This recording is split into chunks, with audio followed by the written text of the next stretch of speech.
नमस्कार, मैं रवीश कुमार। आपका अंदाज़ा सही है कि क्या कहने जा रहा हूँ, लेकिन गुजारिश है कि जो भी कह रहा हूँ उसे धीरज के साथ सुनिएगा।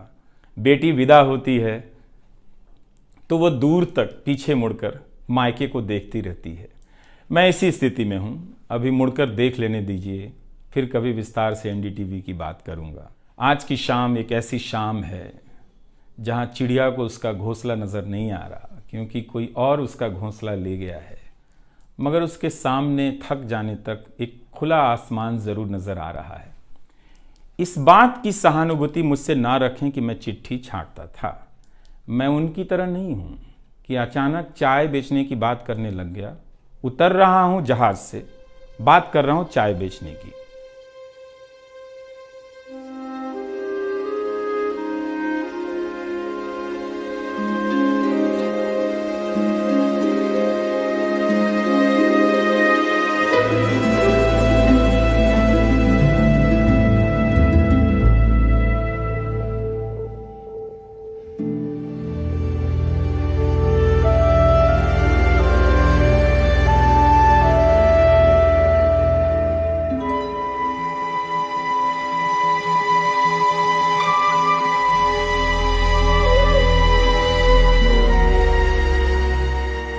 नमस्कार, मैं रवीश कुमार। आपका अंदाज़ा सही है कि क्या कहने जा रहा हूँ, लेकिन गुजारिश है कि जो भी कह रहा हूँ उसे धीरज के साथ सुनिएगा। भारत की पत्रकारिता में स्वर्ण युग तो कभी था भी नहीं, लेकिन आज के दौर की तरह भस्म युग भी नहीं था। भस्म युग से मेरा मतलब है जहाँ इस पेशे की हर अच्छी बात तेज़ गति से भस्म की जा रही हो। यह दिन भी आना ही था।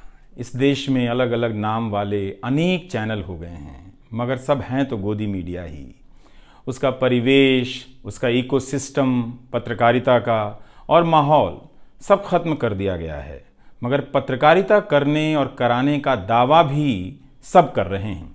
खासकर वो भी कर रहे हैं जो उसी सत्ता का हिस्सा माने जाते हैं, उसी के रूप में देखे जाते हैं, जिसकी ताकत से हर दिन पत्रकारिता इस देश में कुचली जा रही है। जब वो कहे कि वह उच्च स्तरीय पत्रकारिता करना चाहता है, तब ऐसा दावा करने वालों को ज़रा संदेह की निगाह से देखिए। गोदी मीडिया और सरकार भी पत्रकारिता का अपना मतलब आपके ऊपर थोपना चाहती है। अगर इसका मतलब किसी भी रूप में वही है, तब आप एक बार फिर से झांसे में आने वाले हैं। बेटी विदा होती है तो वो दूर तक पीछे मुड़कर मायके को देखती रहती है। मैं इसी स्थिति में हूँ, अभी मुड़कर देख लेने दीजिए, फिर कभी विस्तार से एनडीटीवी की बात करूँगा। लोगों के बारे में और एनडीटीवी के बारे में, डॉक्टर रॉय, राधिका रॉय के बारे में भी।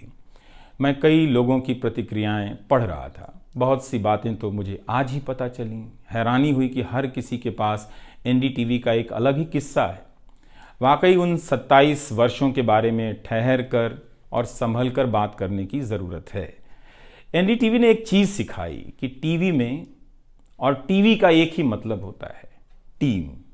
एंकरों के स्टार बनाए जाने के बाद यह धारणा टूट गई, मगर आज भी टीवी के बुनियाद में यही है कि जितनी अच्छी टीम होगी उतना अच्छा काम होगा। अभी इस बात को यहीं रहने देता हूँ, कभी किसी और वक्त के लिए, तब जब आप भावुक ना हों, तब जब मैं भावुक ना हूँ कि एनडीटीवी छूट रहा है। आज की शाम एक ऐसी शाम है जहाँ चिड़िया को उसका घोंसला नज़र नहीं आ रहा, क्योंकि कोई और उसका घोंसला ले गया है, मगर उसके सामने थक जाने तक एक खुला आसमान ज़रूर नज़र आ रहा है। तो खैर, उसके बाद अनुवादक बना और कई पत्रकारों की रिपोर्ट का अंग्रेज़ी से हिंदी में अनुवाद करता रहा।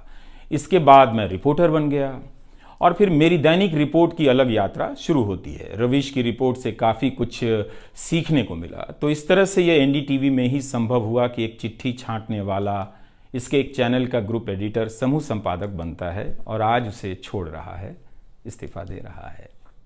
बहुत बड़ी बड़ी शक्तियाँ पीछे खड़ी हैं इस एक पत्रकार के पीछे।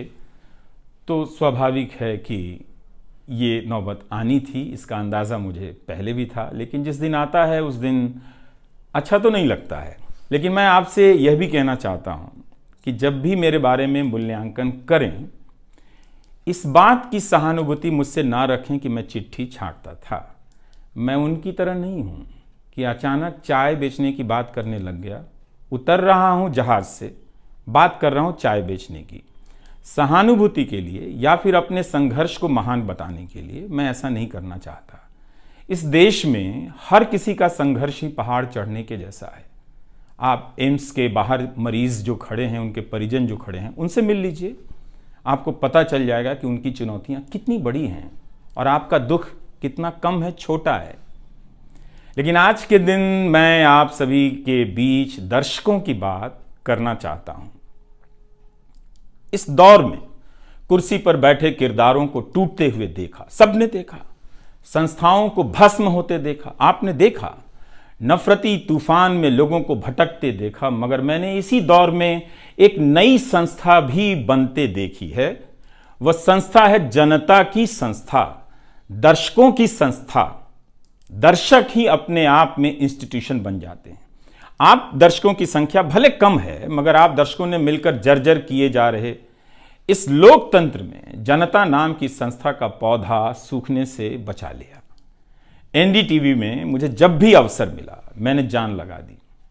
मैंने कभी उन अवसरों को अपने लिए नहीं देखा, बल्कि यही सोचा कि ये अवसर मुझे आप दर्शकों के लिए मिला है, इसलिए उन सभी अवसरों को आप दर्शकों की कहानियों से भरता चला गया और मैं आप दर्शकों का होता चला गया। आपका दावा मुझ पर बहुत बड़ा है, मैं जानता हूँ। मेरे आगे दुनिया बदलती रही, मगर टेस्ट मैच के खिलाड़ी की तरह पिच पर टिका रहा। पर अब किसी ने मैच ही खत्म कर दिया है, उसे T20 में बदल दिया है। जनता को चवन्नी समझने वाले जगत सेठ हर देश में हैं, इस देश में भी हैं। अगर वो दावा करें कि आप तक सही सूचनाएं पहुंचाना चाहते हैं, तो इसका मतलब है कि डॉलर अपनी जेब में रखकर आपकी जेब में चवन्नी डालना चाहते हैं।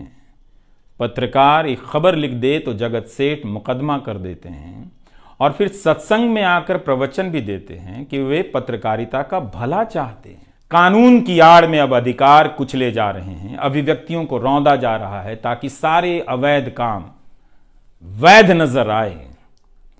इस समय मेरे रास्ते निश्चित नहीं हैं, निश्चित हैं तो सिर्फ हौसला है। उसका भी क्या भरोसा, कभी आसमान में होता है, कभी पाताल में।